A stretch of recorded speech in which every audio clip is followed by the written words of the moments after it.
So hello and welcome to the day 18 of AWS certification series. So far we have covered the different services of AWS. Okay, and this series is mainly focused to the cloud practitioner certification. Okay, and we have covered different services currently in this AWS certification series. Like IAM we have covered, the EC2 we have covered. Plus, we have covered the S3 bucket, Amazon S3. Plus, the load balancing also we have covered it. Currently, we are focusing on the databases part. And in the databases, we have seen, like a databases, we have discussed the NoSQL databases, the relational databases, and what are the services of databases is being provided by the AWS. So currently, we have covered, you can say the RDS we have covered, that is the relational database service. Plus, we have covered the Aurora database. Okay, and we have covered the DynamoDB as well. Okay, so we'll moving on to the lectures, like where you can find the lectures if you are new to this series. So you can find out the lectures over the YouTube. You just have to go to the YouTube. I hope my screen is visible and I'm audible to you. So if my screen is visible, so you just have to go to YouTube. Okay, YouTube, and just search for ineuron. So under the ineuron, if you have search for the ineuron, you are going to get an page or a channel named as the ineuron intelligence. Okay, so under the ineuron intelligence, you have to go under the playlist. Okay, under the playlist, you are going to get the lectures which I have taken so far. This is the day 18th lecture, so till the day 17th lectures are being available in these playlists. Okay, you just have to go in this series lecture. So you can see till the day 17 the lectures are available. Currently the part 4 of databases and analytics we are discussing, part 5 we are discussing, and till the part 4 the lectures are available.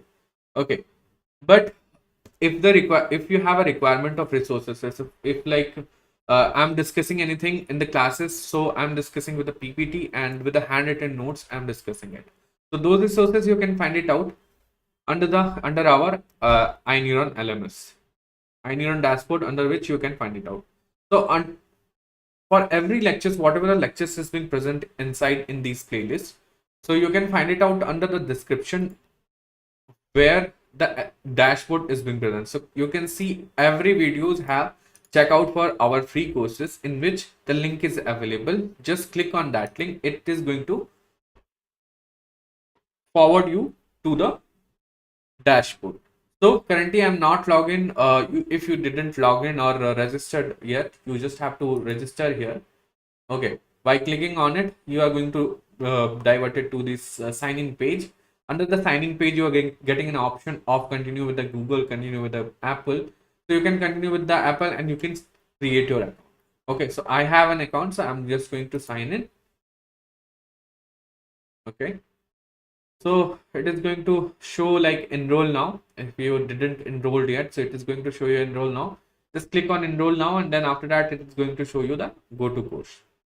Go to course, just click on go to course. It is going to forward you to the dashboard. So whatever the lectures I have told you, like where you can find those lectures. The lectures you can find it out over YouTube, but resources you can find it out under the dashboard. So you can see the lectures that till the day 17th lectures are being available under these dashboard. Okay, and with related to each sessions, we have created assignments and quizzes. You can complete it. Okay, and the resources you can find it out. You can see just below the lectures is being available. Just below it, you can find it out. The overview, resources, notes, doubts, feedback sections is available. Just click on resources. You can find it out the resources section, under which you can get the notes.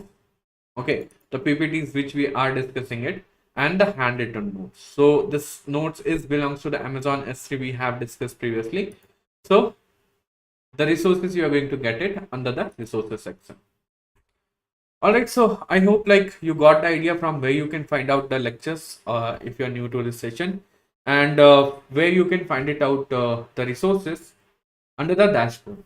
All right. Okay, so it's clear for you for you can where you can find out the lectures. So we are moving on to the today's agenda. So we are going to discuss about the AWS Redshift, AWS Redshift serverless, AWS EMR, and AWS Athena. We are going to discuss today. So under the AWS Redshift, we are going to understand it. Previously, whatever the databases we have discussed, we were discussing the databases which can store something. Okay, it's like in the DynamoDB, we can store our data. In the Aurora, we can store our data, but we are not doing any analytical work in that. But here in the AWS Redshift, with the AWS Redshift, we are going to do some analytical work and through the EMR and Athena as well. So I'm just going to give you a brief uh, about everything today, like AWS Redshift, serverless, and EMR and Athena. So before going to the agenda for today, so we are going to understand what we have understood in our previous session, just giving you a gist of it, like what we have understand it, and then we'll moving on to the agenda part. Okay, so let's move on to the scene 3.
Is now my voice is audible?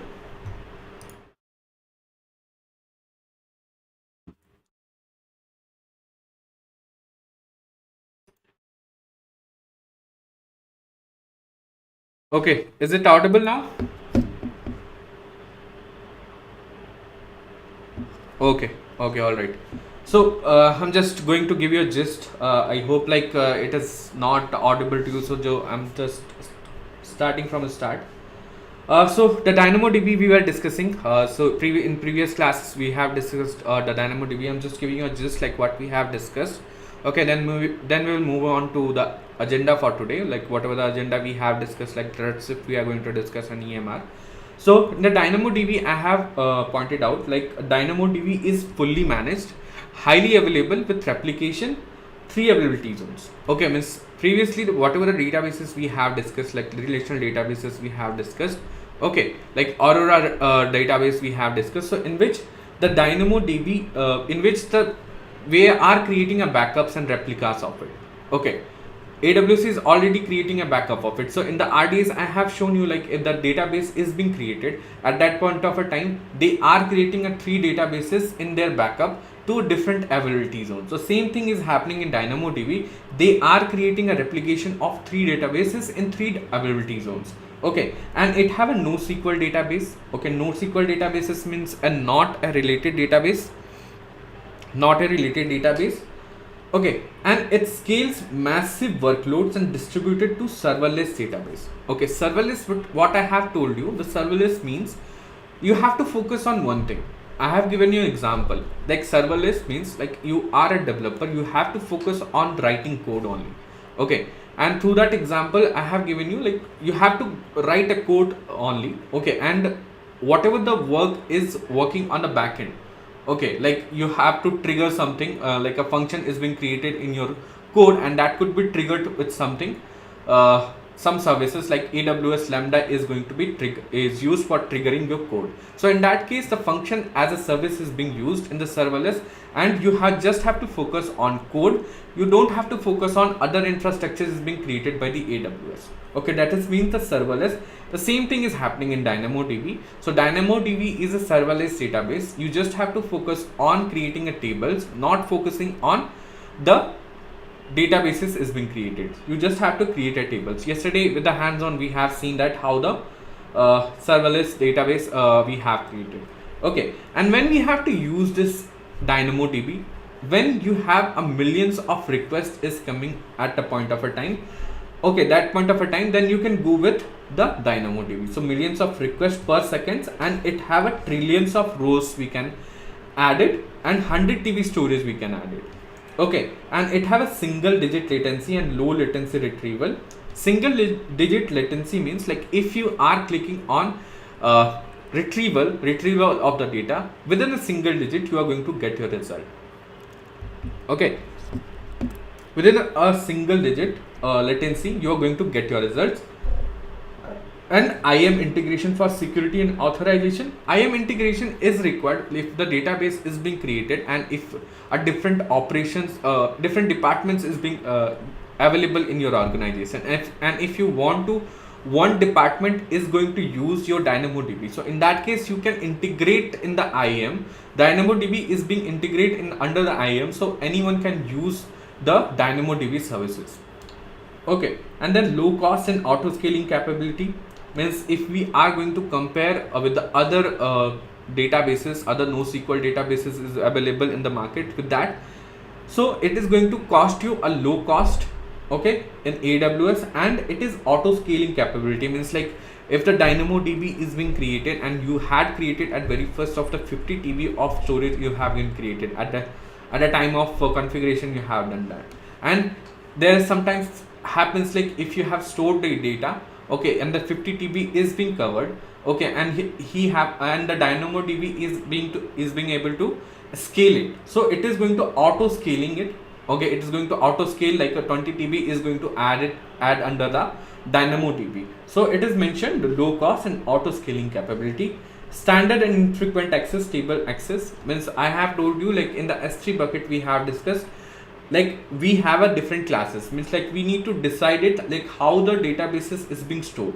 Sometimes it happens, like, if we are storing the data, we don't want to we don't want to use that data frequently, but sometimes it's happen, like, if infrequent data is being available. Infrequent means, like, you have stored the data and you are going to use that data in some other time, but it is not required, like, you want to use the data frequently. The same thing is happening in the DynamoDB. It's mentioned standard and infrequent access. You can store the data if you have a requirement of a frequent access of that databases, and if the infrequent access is also being available, then you can go with the DynamoDB.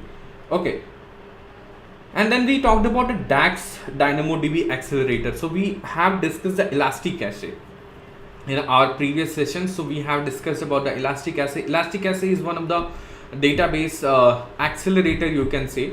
Means, like, the architecture I have shown you means, like, it is creating one layer in between the databases. Okay, it's like a similar number of queries if we are going to ask it.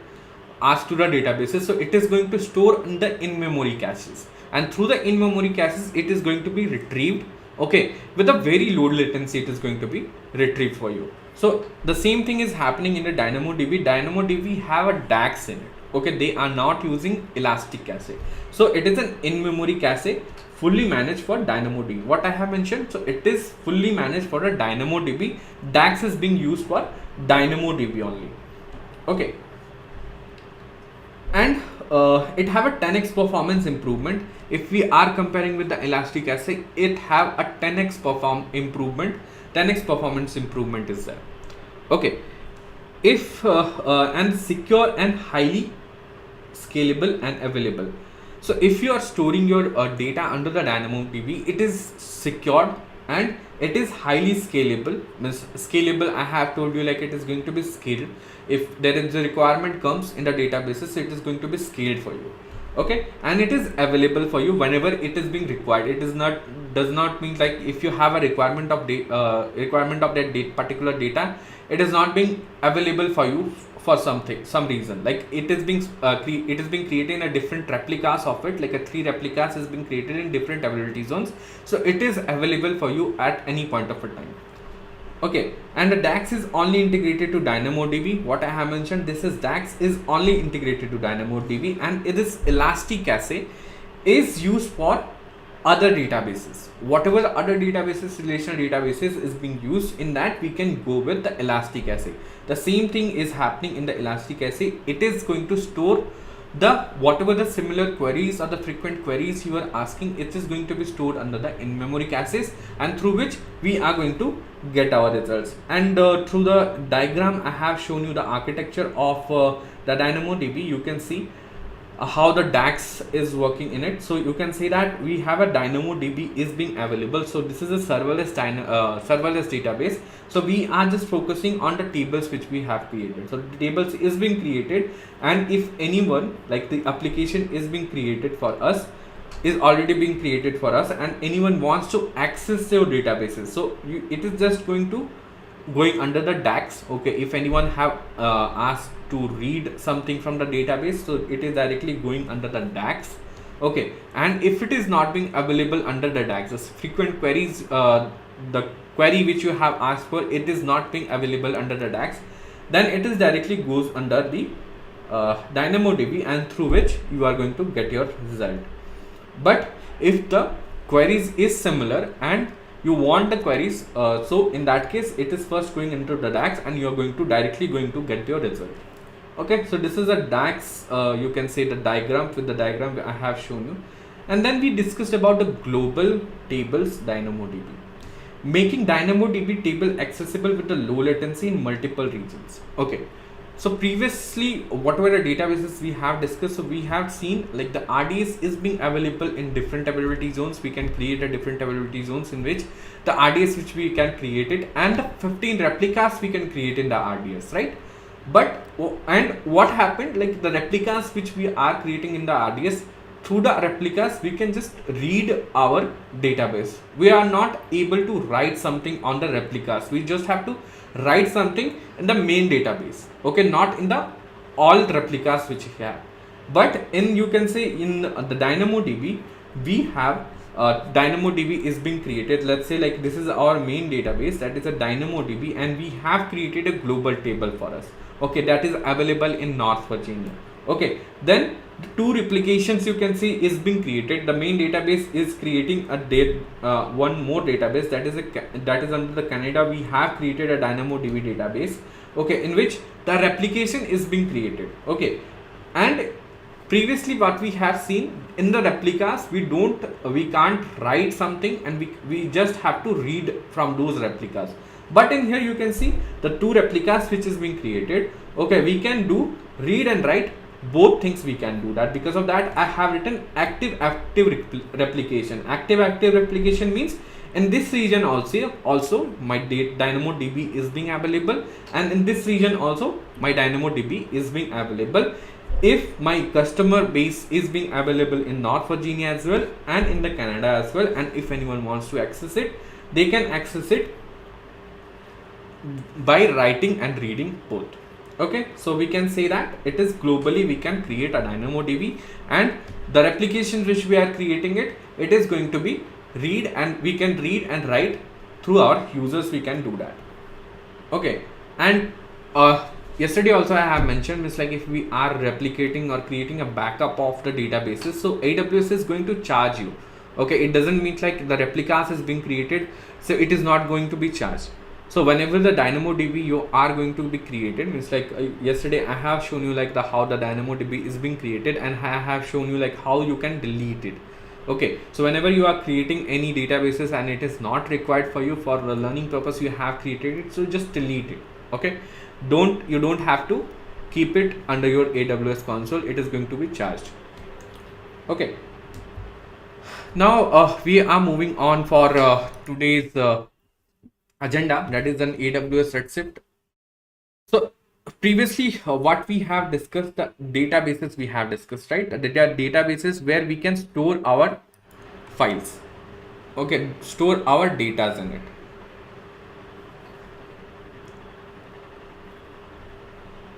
So we are currently discussing about the Redshift, AWS. Wait a second.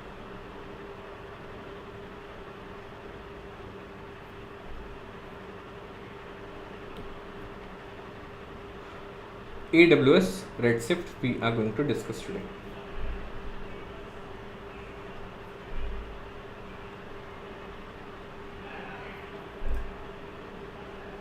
So previously the databases which we are discussing, there we are just storing our data.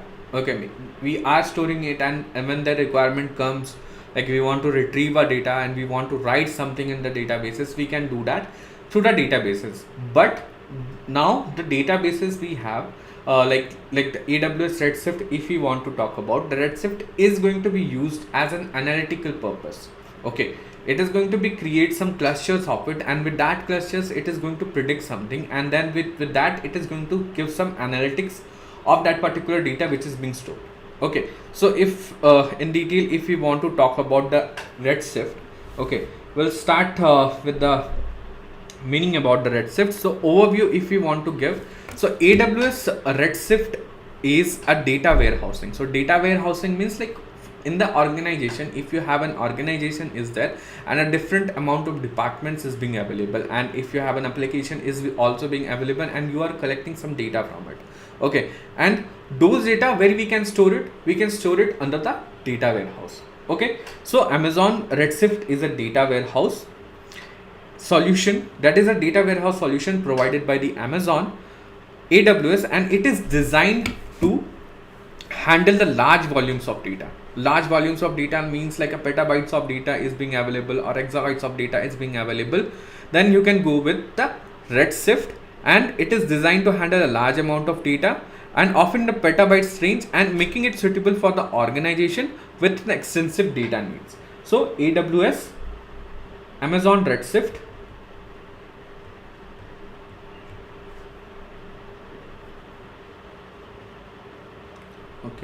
Amazon Redshift is a data warehouse solution.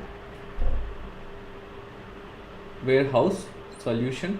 Why we are mentioning the warehouse solution? It's because the data is being stored somewhere. Means like a data, if we are storing it, but what is the use of that data? Means like if we are not finding out any insights from it, so what is the use of that data? Then in that case, the Redshift is going to help you out.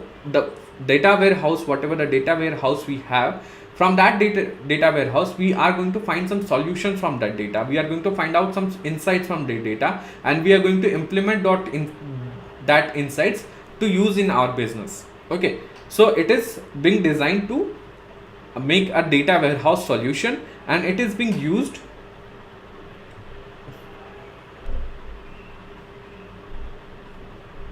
it handles massive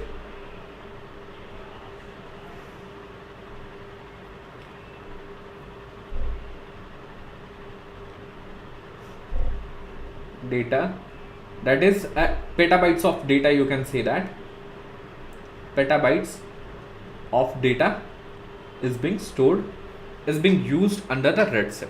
Okay, so this is one of the definition. If we can say that the AWS Redshift is used for a warehouse, data warehouse solution for us. And if we talk about the scalability, so what's under the scalability? So the scalability is means like Redshift is capable of to accommodate a growing data needs, ensuring that organization can store and analyze vast amount of data efficiently. Means we have our data is being available, a different volumes of data is being available in different departments, we are collecting in the data warehouse, and we want to use that data for analyzation. Okay, so for a scalability we can say that Redshift is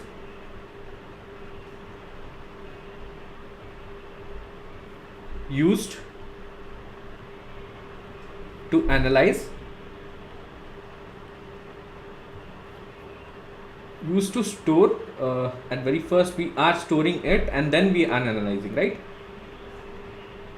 Used to store and analyze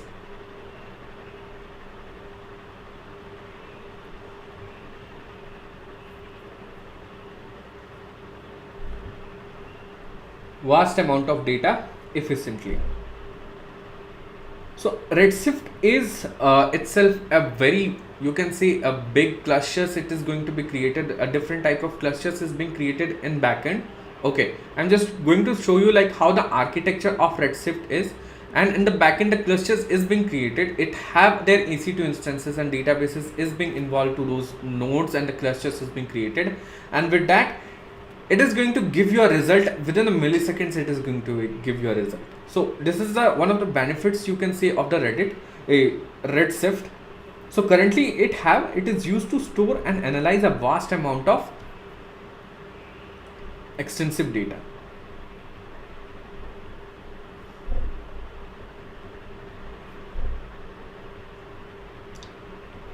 Okay, now we want to talk about the cost effectiveness.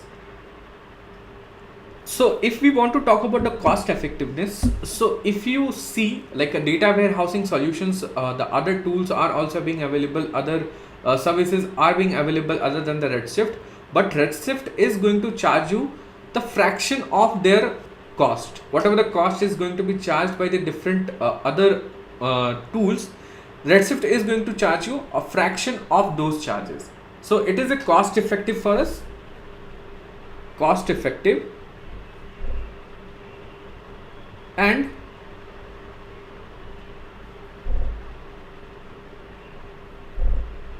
charge a fraction of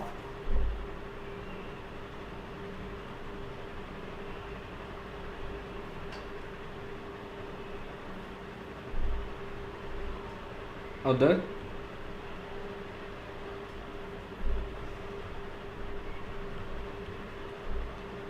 okay.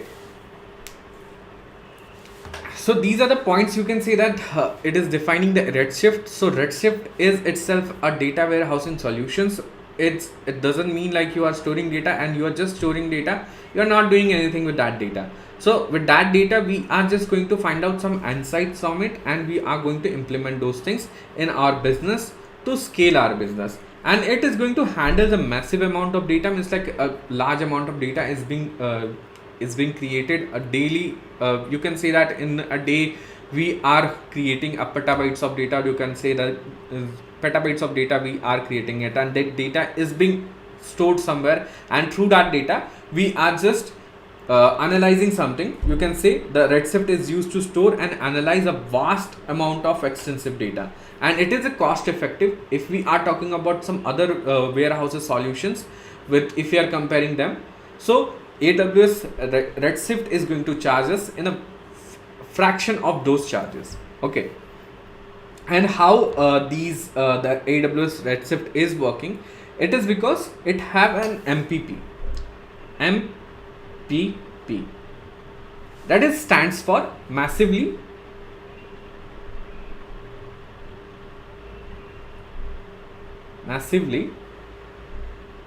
parallel processing. parallel processing. So this is one of the USP of the AWS Redshift. You can say that massive parallel processing means like if you have a data, if you have a the Redshift is being created, okay, and if you want to retrieve something from the AWS Redshift, so AWS Redshift have created a different nodes, a different cluster of nodes they have created it, okay, and they are running in parallels, okay, and this massively parallel processing is being created. So if anyone wants to access your Redshift, okay, by via looking the analytics of something, so within a milliseconds you are going to get your results, okay, and this MPP is being created for by the parcel, okay, by the parcel it is being created, and it is the one of the USP of the AWS Redshift. So it is going to give you a results in a milliseconds. So it is a USP of AWS Redshift. And if we talk about the speed by harnessing the power of parallel processing, Redshift can deliver fast query. So this, with the help of this MPP, it is going to give you a fast queries, whatever the queries you are asking, it is going to give you a fast query facility performance even when dealing with the massive volumes of data. We have petabytes of data. Think about it, like we have a petabytes of data, and one machine is giving you a result. They are doing some analysis under the Redshift, they are doing some analysis, and with that analysis they are creating some result, and with that result you want to retrieve that particular result, and it is creating the MPP. With that MPP we are just querying very fastly, okay. So the parcel, I have told you the parcel integration that Redshift utilizes. The Redshift utilizes the MPP technologies, okay, developed by parcel. So this one is developed by parcel.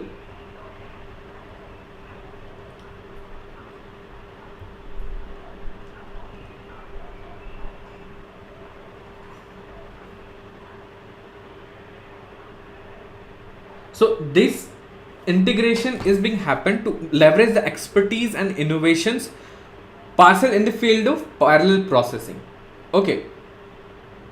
So this is one of the USP, or you can say that in the in Redshift, the MPP which is being created by the parcel, that is used to leverage our the extensive use of queries which we are accessing the Redshift. And what are the key features you can say for the Redshift? What are the key features we have? So this Redshift have a column based database. So this Redshift have, so if we talk about the features, so features we have in the Redshift, it have a column based database, column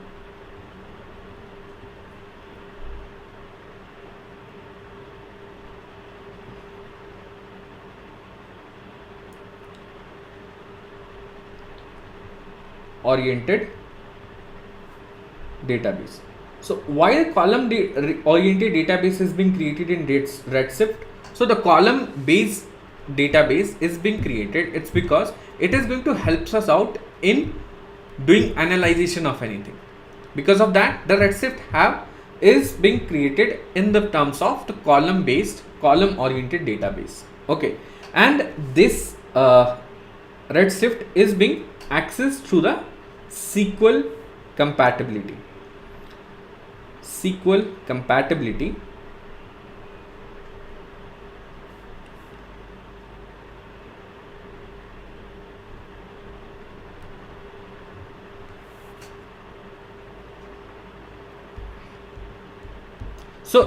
So this SQL compatibility means like the Redshift is being created. You can create with the relational databases as well, and with that relational databases you can access or make a query like through the SQL, means like a SQL compatibility is being used and the PostgreSQL is being involved in it, okay. So this Redshift is going to be accessed through the SQL queries, okay. extensively if you have an idea about the SQL, so you can do the SQL queries and you can analyze the data using a familiar syntax, which whatever you have, the familiar syntax, you understood it. With the familiar syntax and the commands, you can access the Redshift. Okay, and the other features, if we talk about the fast query delivery, fast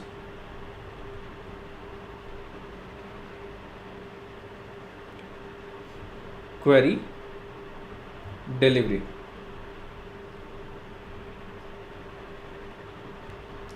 So what is the meaning of fast query delivery? What I have told you, like how the fast query delivery is working. Means like if you have a petabytes of data, is analysis is going to be done. Okay, but you want to access that particular whatever the analysis is being done and want to retrieve something from it. So in that case, the fast query delivery is working, and thanks to the MPP, it is working. The fast query delivery is working thanks to the MPP, that is a massively parallel processing. Through that, we can able to do a fast query delivery through the Redshift. Okay, so these are the features you can see under the Redshift. The feature is the column oriented database. So the databases is being created in terms of a column. Okay, it is easy to make, easy to use for the analyzation, and the SQL compatibility is there. Like this Redshift have the PostgreSQL is being used in it. And if you have an idea about the SQL syntaxes and SQL commands, you can go with Redshift. Like you want to query it, you can go with this command SQL syntax and you can query it. At the fast query delivery, with the help of the MPP is being designed for the Redshift, through which we can get our results within a seconds. So MPP, massively parallel processing, through that we can able to do a fast query delivery. Next, if we want to talk about the use cases, like where we can use the Redshift, like where the Redshift is being used. Different use cases you can say that Redshift is being used. Let's suppose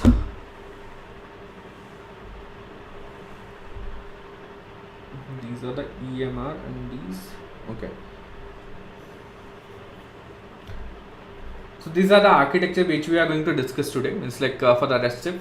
Okay. Currently, we are just discussing the overview and what are the features and all is being involved with the Redshift. So if the first one, if we talk about the, just moving this thing to other page. Okay. We are going to discuss about the use cases.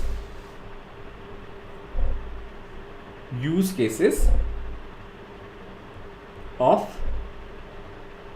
Redshift. Where we can use this Redshift.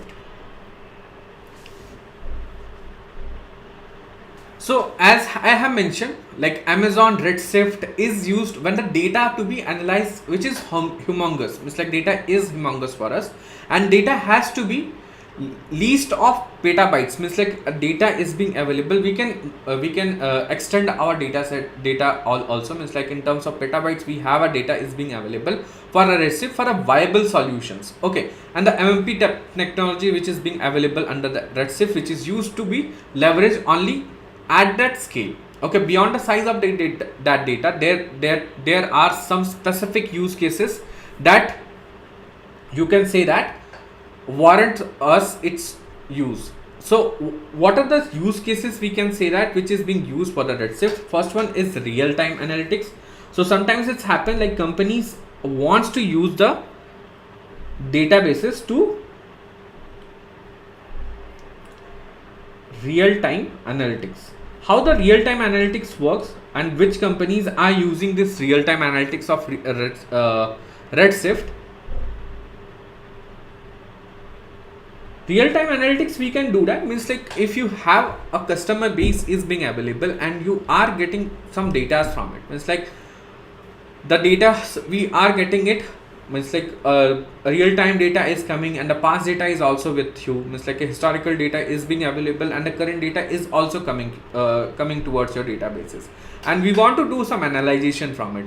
So we are just taking the current data plus the historical data. We are doing some ML with the help of an ML algorithm. We are going to predict something from it, and we are going to take some example, take some analyzation from it, and take some insights from it, and we want to implement that thing in a real time. And with the real time analysis, we are going to implement it in fastened manner.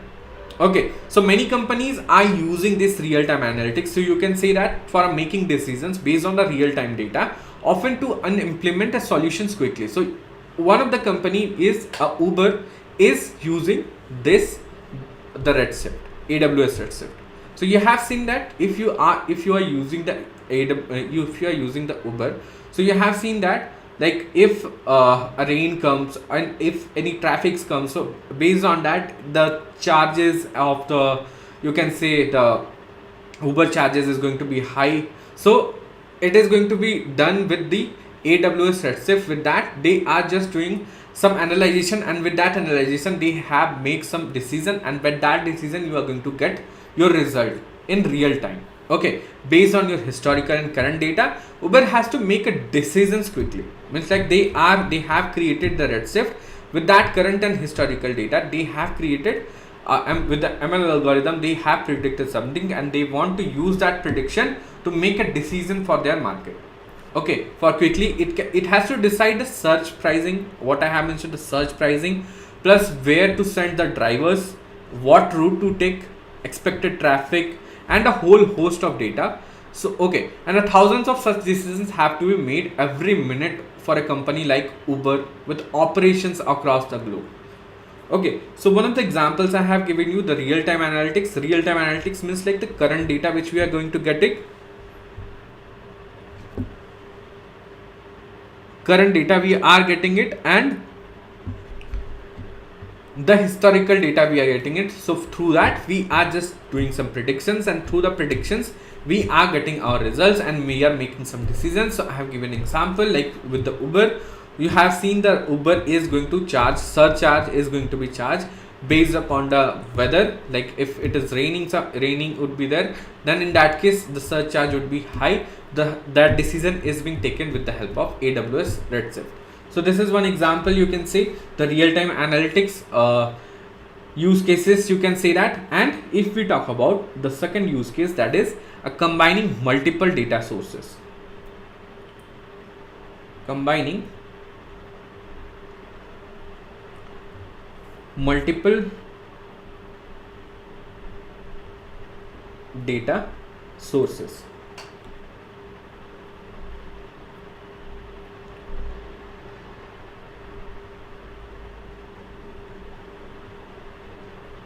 So combining multiple data sources means like if we have a structured data, means like the data which is being stored under the warehouse, it doesn't means like this data is being available is in the form of structured data.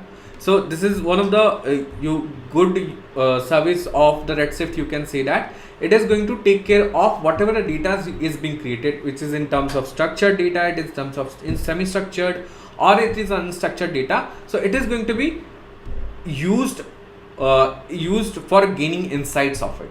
Okay, so traditional business intelligence tools lacks the capability to handle the varied structure of the data from different sources, and Amazon's Redshift is potent to tool in such use cases. So Amazon Redshift is being used to choose the data which is in the unstructured format, which is in semi-structured, or it is in unstructured format or structured format. Okay, so combining the multiple data sources through which we can make insights of it. So one of the use cases, so you can say that any type of data if you have, you can store it under the data warehouses, and through that it is going to give you a result. And next is a business intelligence.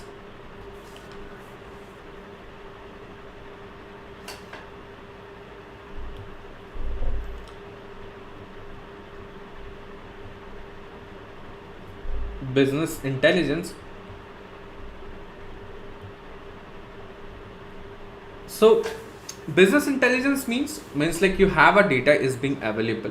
So it doesn't mean like a big data, lots of data, a humongous amount of data is being available in your data warehouse. It doesn't mean like your a team of a data scientist or a data analyst team is going to find out some analysis from it and give you a result in fractions of seconds. They are not going to do that. So in that case, the business, for a business purpose, So Redshift is being used to analyze through the unstruct whatever the data we are collecting it, and we are just analyzing those data, and through that data which is being used for analyzation, and through that we are making decisions from it. Okay, at very first the real time analyzation, if you want to do that you can do that, and you can make a decision through that real time, you can make a decisions. But in the business intelligence part, we can do some analyzation, and we need to understand the analyzation is being done by the Redshift, and through the analyzation we can implement in our business. Okay, so these are the three use cases you can say that. The first one is real time analytics. If you have one kind of a business in which you want to take a decisions quickly, so in that case you can go with the Redshift, in which the data is being stored, and through the insights it is going to make some decisions. I have given example with the Uber, like how the Uber is making decisions in real time, and the combining multiple data sources. I mean, like different structures of data is being available in terms of structured, unstructured, unstructured, or semi-structured. You can store in the Redshift. And the business intelligence means, like through the analyzation we can do some we have to devote some time on that analysis, and through that we can make some decisions from it. Okay, and these business intelligence you can do that through a third party business intelligence tools, like Tableau is there, or third party tools, I mean Tableau or Power BI. But if you want to go with the AWS infrastructure, you can go with the business intelligence of with the help of AWS QuickSight. You can able to do the analyzation. QuickSight, you can able to do the analyzation.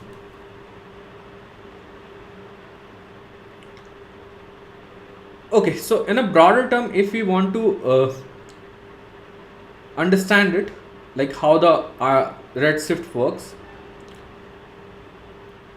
so we can see that it is working with the PostgreSQL. What I have told you, it is going to be worked with the SQL, and it have a PostgreSQL engine is being PostgreSQL.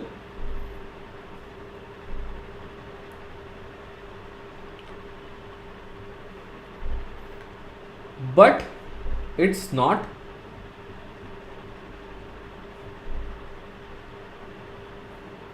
used for OLTP. OLTP means like online transactional process. Online transaction processing is not being done with related to the AWS Redshift. Okay, but OLAP is going to be used. OLAP, that is online analytical processing. What I have told you, like analytical processing, if you want to do that, you can go with the AWS Redshift. If you have a humongous data is being available, the online transactional processing is not being done with the AWS. The data warehousing in which we have a data is being used other than the transactions, in which the OLAP is being used in it. We are doing the online analytical processing. Okay, and when we can load the data, so it have it's like we can load the data once every hour, not every second we can do that. For I have told you, like for the retrieval, it is going to give you a results within a seconds with the help of MPP. That is a massively parallel processing. But if you want to store the data under the Redshift, you have to wait for 1 hour. Okay, load data.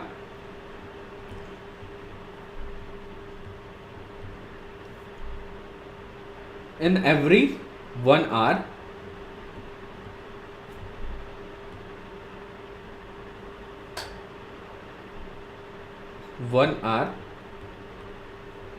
not in seconds. Okay, and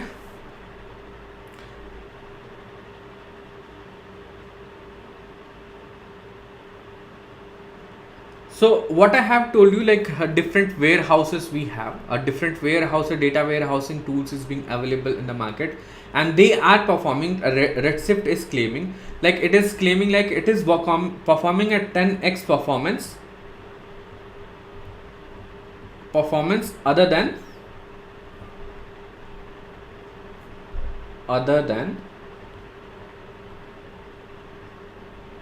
then 10x performance. It is going to give us a 10x performance if we are comparing with other data warehousing tools. Okay,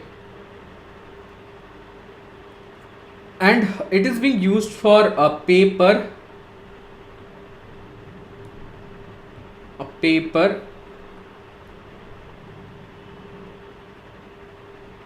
Hugo. Okay, means like if you are going to use the AWS Redshift, so in that case you need to pay as per the need which you are retrieving it, and if you are going to see the analytics of it, and if you want to use that analytics, so in that case at the time of using that particular retrieval, at that point of a time only it is going to be charged for you. On the instance, means like whatever the instance is being created, so let's suppose I'm just going to show you like through the diagram, to the architecture, like how the structures and the clusters has been created, and how many instances has been created in the nodes. Okay, base paper you go based on the instances we have created, based on instances creation.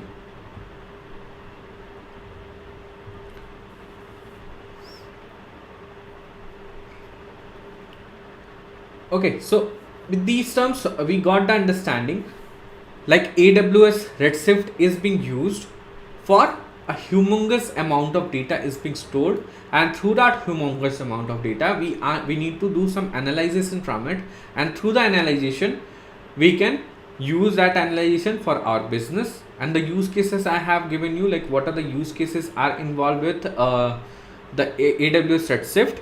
Okay, and we have seen like load of a data, means like if we are loading a data in the Redshift, we can load it in every 1 hour, and within a seconds we can't add our data, and it is performing a 10x performance the other data warehouse tools is being available, and you can pay per you go based on the instances creation. Okay, let's talk about the Redshift serverless. Redshift serverless. Then we'll move on to move on by understanding about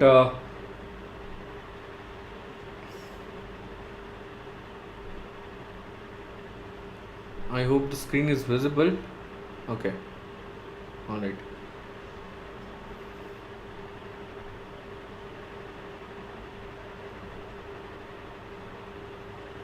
Okay, now we are going to understand the AWS Redshift serverless.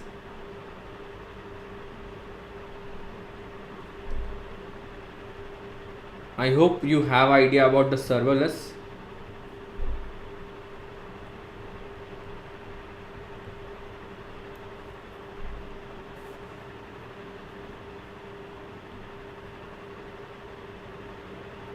So I have told you the serverless means like we just have to focus on creation of the tables, not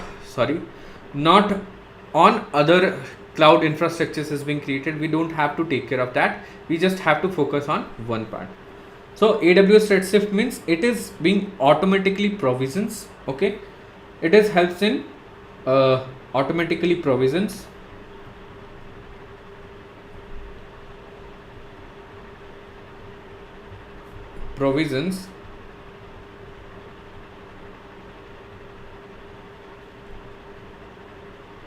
scale data,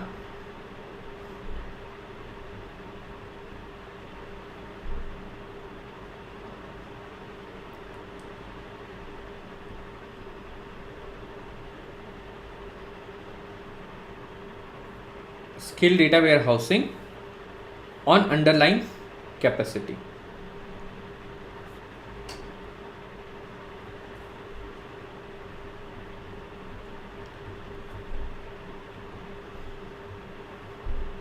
So it means, like, if you have a data is being available, okay, and you don't have to decide like what data, what configurations we have to create for the Redshift.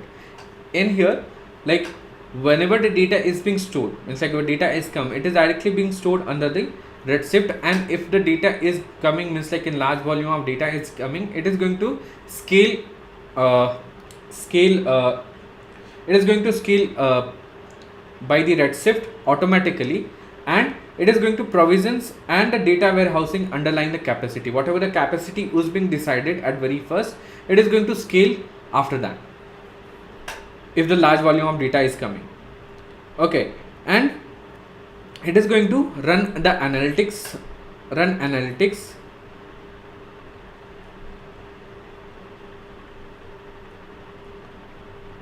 workload.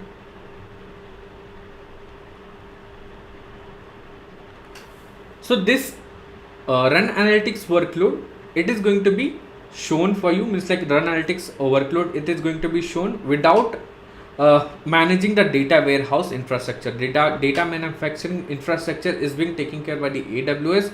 The Redshift is only focused on the run analytics workload they are going to be created when the data is being stored under the Redshift. And what I have told, pay only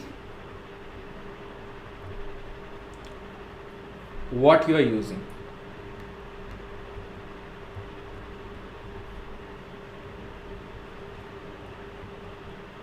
Okay, the servers and the means like services which we are going to involve under the Redshift, only that part only you have to pay for it.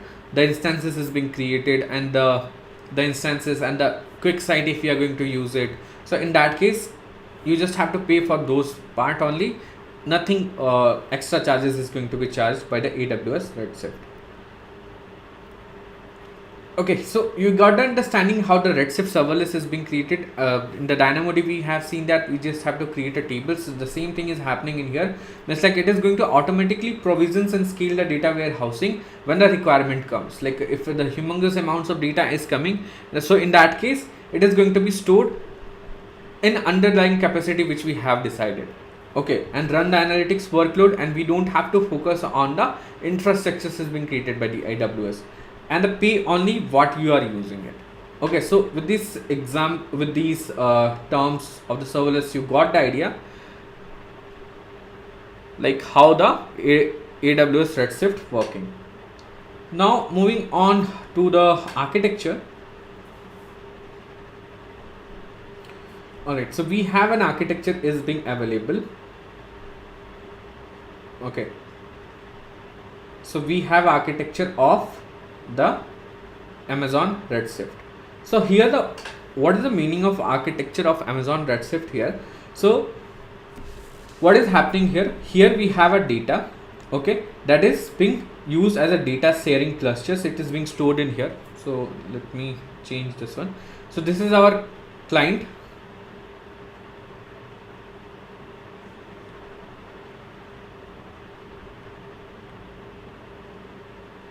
So this is our client. Okay, this is our client from which we are just taking our data. Okay, data sharing clusters is being involved in it. So we are doing the compute work in it. Okay, and here the two APIs through which we are doing our query work, like a JDBC and ODBC, means like these are the databases queries we are accessing it. So what is happening under here? So these the Redshift is creating two nodes. Okay, Redshift is creating two nodes. The two nodes are the leader node and the compute node, and in these nodes we have a clusters are involved in it. The clusters of the data which we are collecting it is going to be created in different nodes, the compute node and the leader node. So what is the use of compute node here? Compute node means like the data pre-processing works is being done under the compute node, and the leader node is being used to access whatever the queries are coming through the user. It is going to be accessed through the leader node. Leader node is going to give you a response, and it is taking a query, and it is going under the compute node, and through which it is going under the Redshift managed storage, and and you can see the data warehousing, where we can store it. Data warehousing, we can store it in Amazon S3. Okay, Amazon S3 is one of the good data warehouse database where we can store it. And you can see in terms of Parquet, ORC, and in terms of JSON file, we are storing our data. So it is just storing our data under the Amazon S3, and through which it is going to deliver into the compute node, and they are creating a clusters of it. And these compute nodes are creating a different amount of, you can say, different amount of clusters they are creating it, and they are creating, each node is creating a different elastic EC2 instances. And these compute nodes is working, and through the, you can see the query line data and increment MVs. Okay, these are the operational databases through which we are going to access our data. And if we talk about the prediction, how the prediction happens, so the prediction is happens with the help of Redshift machine learning.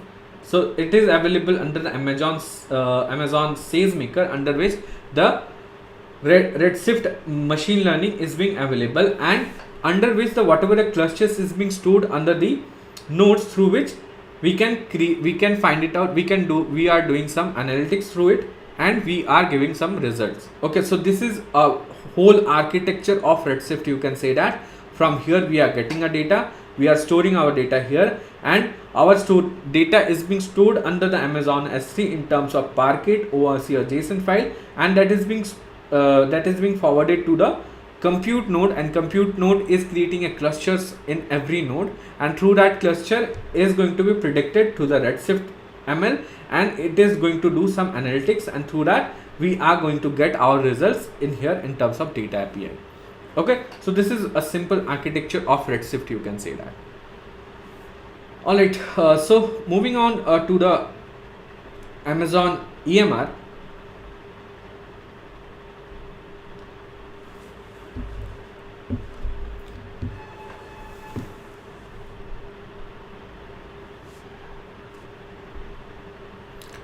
We are just going to understand the Amazon EMR. So you got understanding about the Redshift, when we have to use Redshift.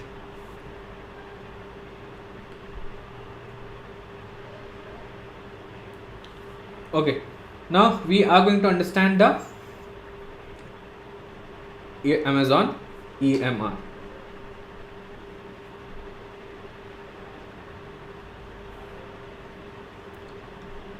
Amazon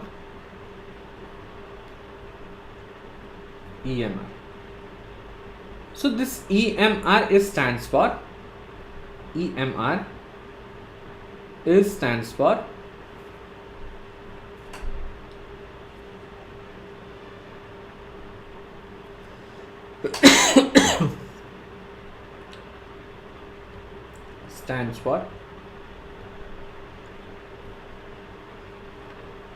elastic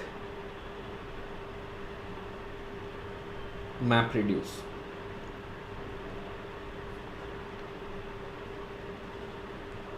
So what is the meaning of Amazon EMR? When we can use this EMR? EMR is being used for providing tools with related to big data. Okay, what we are doing in Redshift, we are just collecting data, and through that data we are doing some analytics from it. But in here the EMR is being used to provide tools with related to big data, and it is very convenient for you if you are using the AWS EMR, in which the data scientist who wants to use the data, okay, like in a different varieties of warehouses where the data is being stored, and through which we want to gather the data and we want to use it in terms of analyzation, we can do it with the help of Amazon EMR. And this Amazon EMR stands for the elastic map reduce. Okay, and it helps us to creating a Hadoop cluster. This EMR is being used to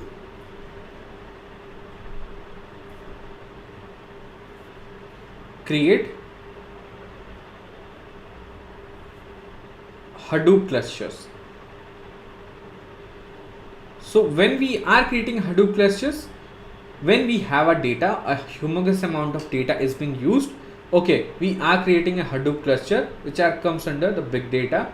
Okay, to analyze and process. So here also we are doing some analyzation and processing the data, but what is happening here, we are providing, the AWS is providing different tools of big data through which we can do some analyzation. So EMR is used to create a Hadoop clustering to analyze and process it. And so if you I have told you like the clusters we have seen, like the nodes, the compute nodes, and you can say the leading nodes we have seen, in which the clusters has been created. There are in situ instances is being created. So with that, it is giving us a result. So in the EMR also, we are creating hundreds of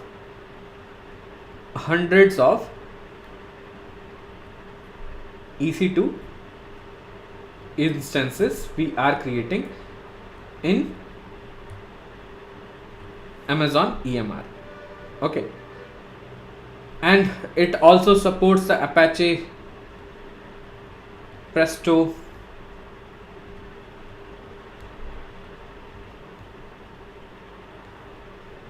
HBase, Flink, and it is also used, it is also helps us in auto scaling,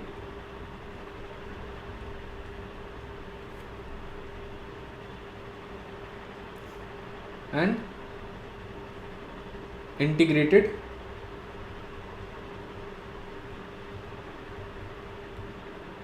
spot instances.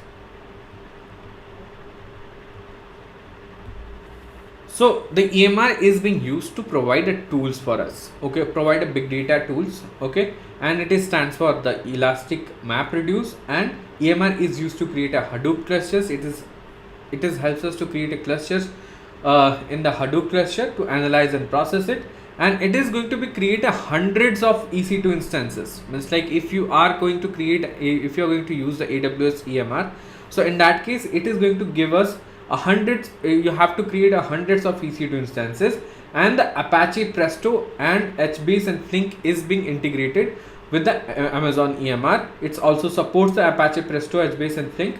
And if you want to auto scaling it and integrate the spot instances, you can use the Amazon EMR.